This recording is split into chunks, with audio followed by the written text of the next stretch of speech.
We are at the Lindenwood Nature Preserve in Fort Wayne, Indiana. This is an urban park, several trails. This particular trail has a very nice boardwalk, and there's quite a few people using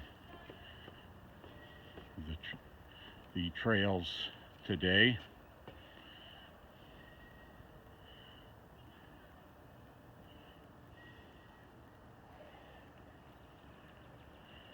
This is called the Trail of Reflection.